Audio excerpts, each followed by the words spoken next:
ঐক্যবদ্ধ থাকুন, মুখ দেখাদেখি যেন বন্ধ না হয় বললেন তারেক রহমান।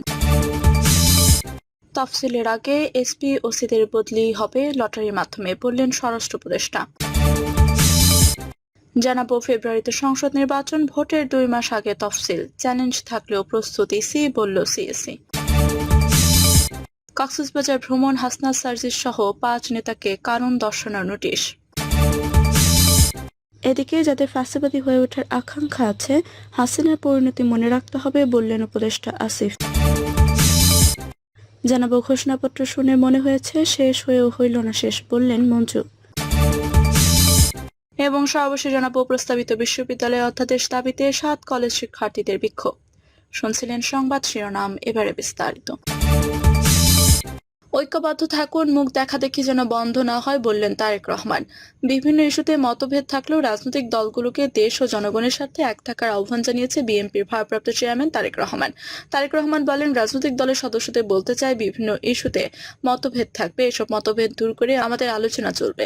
জাতীয় কোন ইস্যুতে গণতন্ত্রের প্রশ্নে রাজনৈতিক দলগুলোর মধ্যে যাতে মুখ দেখাদেখি বন্ধ না হয়, জাতীয় স্বার্থে সবাইকে ঐক্যবদ্ধ থাকতে হবে। কারণ আমি বিশ্বাস করি ধর্ম, দর্শন, মত যার যার, রাষ্ট্র আমাদের সবার। এ সময় দেশ ও জনগণের কল্যাণে কাজ করতে সবার সহযোগিতা ও সামর্থ্য চান তারেক রহমান।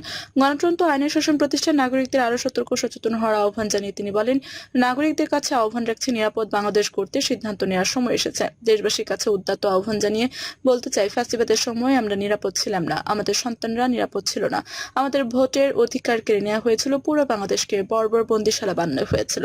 গণতন্ত্র এবং আইনের শাসন না থাকায় এমন হয়েছিল। গণতন্ত্র এবং দেশের জনগণের সামনে ভোটের অধিকার প্রতিষ্ঠার এক অপার সম্ভাবনা এবং সুযোগ এসেছে উল্লেখ করে তারেক রহমান আরো বলেন, 24 আন্দোলনের কারণে আসা সুযোগকে কাজে লেগে রাজনৈতিক শক্তি প্রতিষ্ঠা করা গেলে, জনগণের রাজনৈতিক এবং অর্থনৈতিক ক্ষমতা নিশ্চিত করতে পারলে ভবিষ্যতে আর কেউ ফ্যাসিবাদ প্রতিষ্ঠা করার সুযোগ পাবে না, দেশকে তাবেদার রাষ্ট্রে পরিণত করতে পারবে না, আর কোনো রক্তাক্ত 24 আমাদের দেখতে হবে না। বিজয় মিছিল আয়োজন নিয়ে তারেক রহমান বলেন, পতিত ও পলাতক ফ্যাসিস্টের আমলে অন্ধকারের রাজত্ব কায়েম হয়েছিল, আজকের বিজয় মিছিল অন্ধকার থেকে বেরিয়ে আলোর পথে যাত্রা। তফসিলের আগে এসপি ওসিদের বদলি হবে লটারির মাধ্যমে বললেন স্বরাষ্ট্র উপদেষ্টা।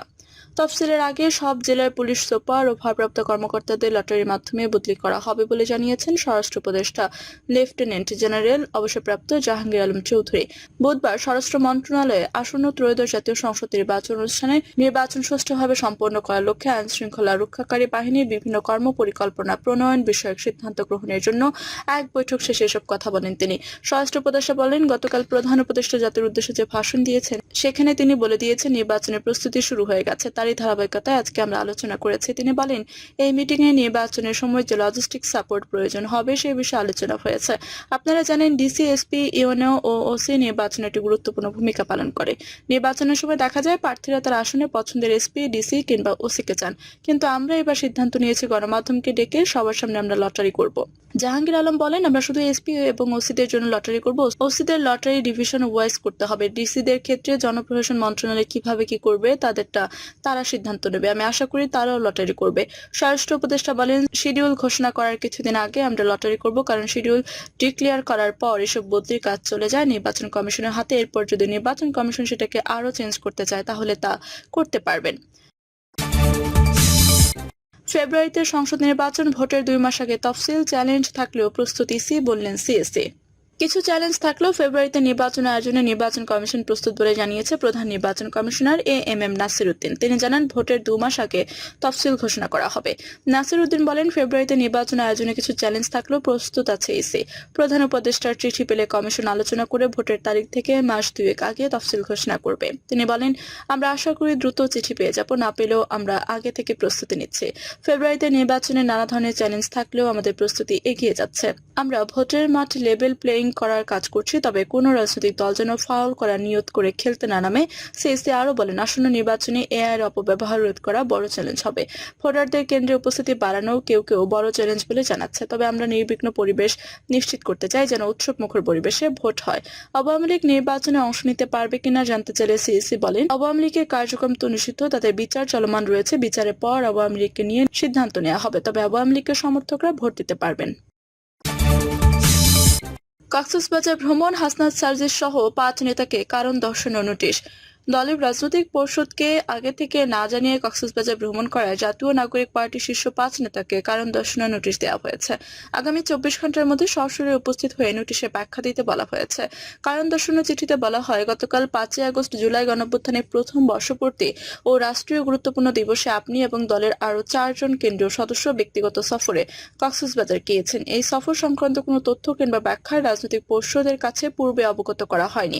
এতে আরও বলা হয়েছে, এই অবস্থায় আপনার এই সিদ্ধান্তের কারণে ও প্রেক্ষাপট সম্পর্কে আগামী ২৪ ঘন্টার মধ্যে আহ্বায়ক নাহিদ ইসলাম এবং সদস্য সচিব আক্তার হোসেনের কাছে সশরীরে উপস্থিত থেকে লিখিত ব্যাখ্যা দেওয়ার জন্য আপনাকে নির্দেশক্রমে অনুরোধ করা যাচ্ছে। ৫ই আগস্ট জুলাই গণঅভ্যুত্থান দিবসের ঐতিহাসিক দিনটিকে গতকাল জাতীয় নাগরিক পার্টির ৫ শীর্ষ নেতা কক্সবাজার সফর করেন। বেলা 11:30টার দিকে বাংলাদেশ বিমানের BG 443 ফ্লাইটে কক্সবাজার বিমানবন্দরে তারা অবতরণ করেন। এই খবর ছড়িয়ে পড়লে সামাজিক যোগাযোগ মাধ্যমে বিভিন্ন ধরনের গুঞ্জন ছড়াতে থাকে। কেউ কেউ দাবি করেন, ওই শীর্ষ নেতারা সাবেক মার্কিন রাষ্ট্রদূত পিটার হাসের সঙ্গে কক্সবাজার একটি হোটেলে বৈঠক করতে গেছেন। এ খবরে স্থানীয় বিএনপি নেতাকর্মীরা ওই হোটেলের সামনে তাৎক্ষণিক বিক্ষোভ করে। তবে পিটার হাসের সঙ্গে বৈঠকের খবরে কোনো সত্যতা মেলেনি। যাদের ফ্যাসিবাদী হয়ে ওঠার আকাঙ্ক্ষা আছে, হাসিনার পরিণতি মনে রাখতে হবে, বললেন উপদেষ্টা আসিফ।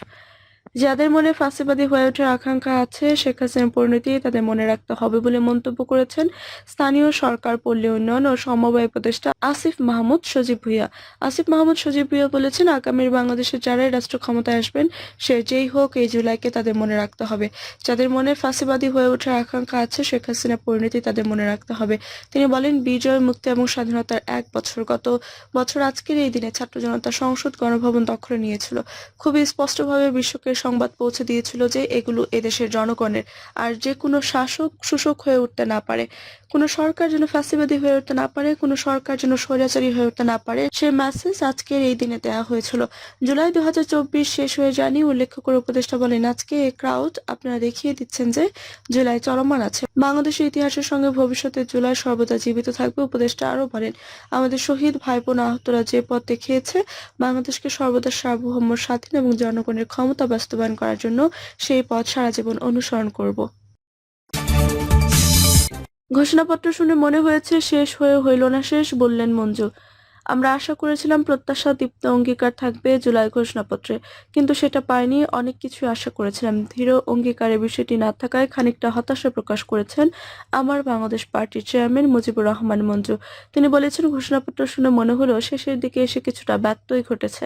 আমাদের মনে হয়েছে যে শেষ হয়ে হইল না শেষ। প্রধান উপদেষ্টা ঘোষণাপত্র পাঠ শেষে তাৎক্ষণিক প্রতিক্রিয়া এবি পার্টির চেয়ারম্যান মুজিবুর রহমান মঞ্জু বলেন, বিশেষ করে আমরা দ্বিতীয় রিপাবলিক চেয়েছিলাম, যেহেতু জুলাই ঘোষণাপত্র থাকবে। আরো অনেক কিছু চেয়েছিলাম, সেগুলো এখানে নেই। তিনি বলেন, আমরা অনেক আশা করেছিলাম যে জুলাই ঘোষণাপত্রে দৃঢ় একটা অঙ্গীকারের কথা থাকবে। আমাদের প্রথম স্বাধীনতা ঘোষণাপত্রে যে কথাটা ছিল, সাম্য, মানবিক মর্যাদা ও সামাজিক সুবিচার, আমাদের আক্ষেপ ছিল যে সেগুলো আমরা পূরণ করতে পারিনি। এবার আমরা চেয়েছিলাম যে সেরকম একটা প্রত্যাশা দীপ্ত অঙ্গীকার থাকবে। মঞ্জু বলেন, ঘোষণাপত্র শুনে মনে হলো শেষের দিকে এসে কিছুটা ব্যত্যয় ঘটেছে। আমাদের মনে হয়েছে যে শেষ হয়ে হইল না শেষ, মানে আশা পূর্ণ হয়েও কিছুটা অপূর্ণতা রয়ে গেছে। তারপর আমরা মনে করি এটি বড় একটি ঘটনা, ইতিহাস সৃষ্টিকারী ইভেন্ট আমাদের দেশে হয়েছে। আমরা আশা করি আজকের এই ঘোষণাপত্র নতুন প্রজন্মকে নতুন করে জাগ্রত করবে। দেশবাসীকে শুভেচ্ছা ও কৃতজ্ঞতা জানাই। প্রিয় দর্শক, এই ছিল এখনকার মতো সর্বশেষ সংবাদ। আপনি সব সংবাদ পেতে চ্যানেলটি সাবস্ক্রাইব করে পাশে থাকা বেল বাটনটি ক্লিক করে রাখুন। ধন্যবাদ সবাইকে এতক্ষণ সাথে থাকার জন্য।